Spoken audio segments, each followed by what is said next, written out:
Hi everybody, it's Michael again with another Mindset Minute. Now, as many of you may know, I've been focusing my work more on mindset as appropriate for this series of videos.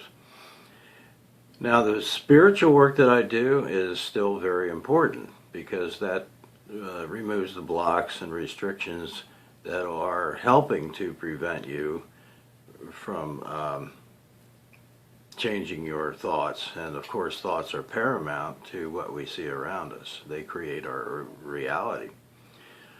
However, a lot of people say, well, think positive, and that's all well and good.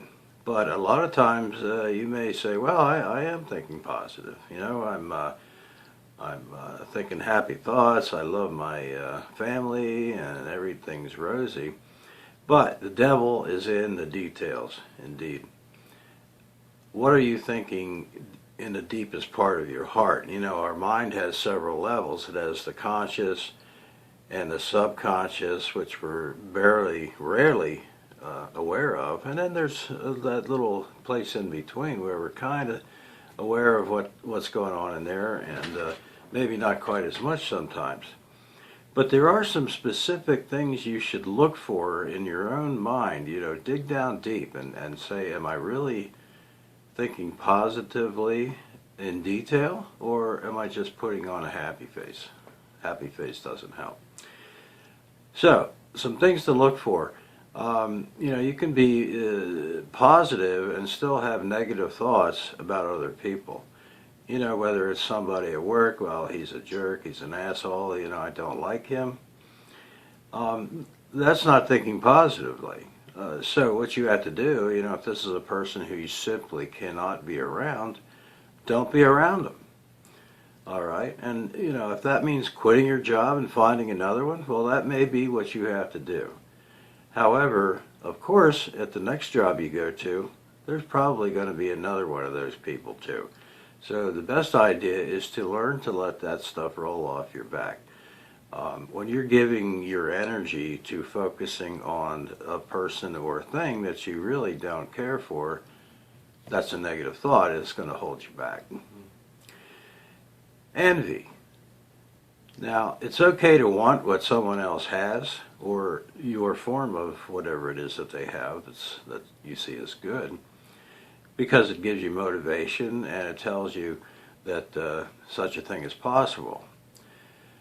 But again, if you hate them or dislike them because they have that thing, you're pushing that thing away from yourself, obviously. Because if you say, well, you know, that person's rich and they've done better than I have, or they have an excellent marriage or a relationship, and I wish I could have that, and you resent that, well, what you're saying is that you resent people who have money. You resent people who have good relationships.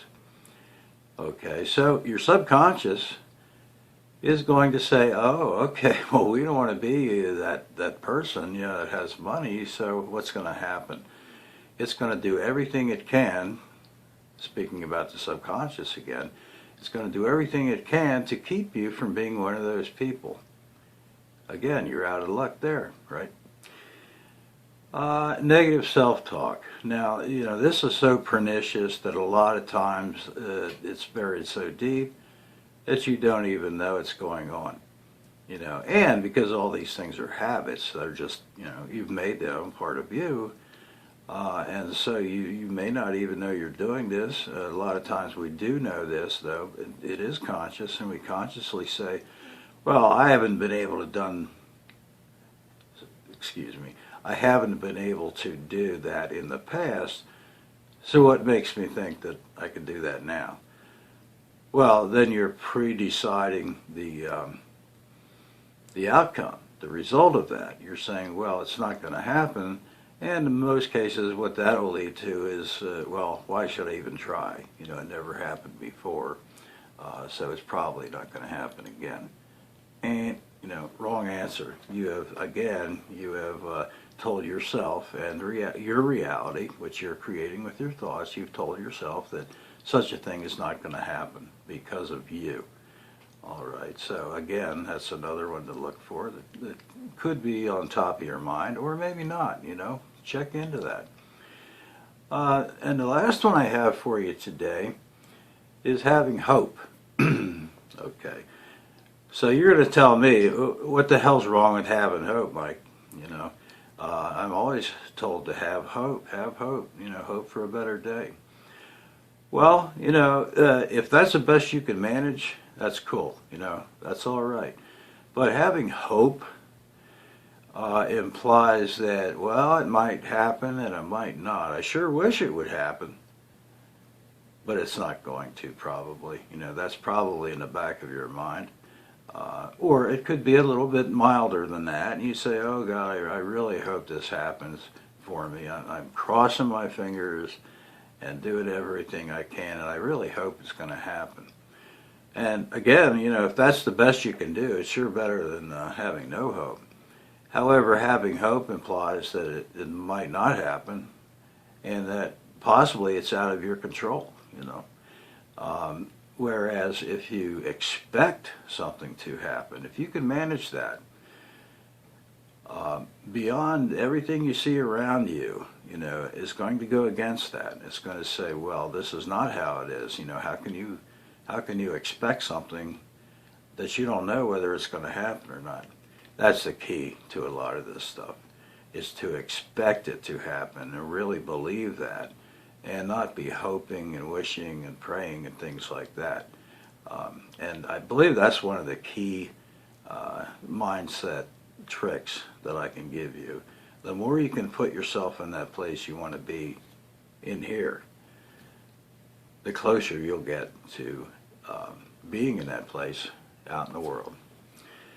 So I hope this helps a little bit. It's nothing you probably haven't heard before. However, I just wanted to put my spin on it and to remind you about those kinds of things. And remember, you know, they're habits. You know, these are things that are deep. They've been programmed into you either by, you know, circumstances or your own way of thinking. It's got to change, okay? If you can't change those thoughts, and you can get help. I can help you with that. There's plenty of people around that can help you to reprogram those thoughts. So I hope that this did help you, as I say, and just a reminder that for the past month or two, I've been on a new website. It's called michaelparrish.com, and my last name is Pierich, and it's very simple. You can email me, michael@michaelparrish.com. And I'd be happy to talk to you. If you go to my website, there's a form you can submit to get a chance to talk to me, free, of course.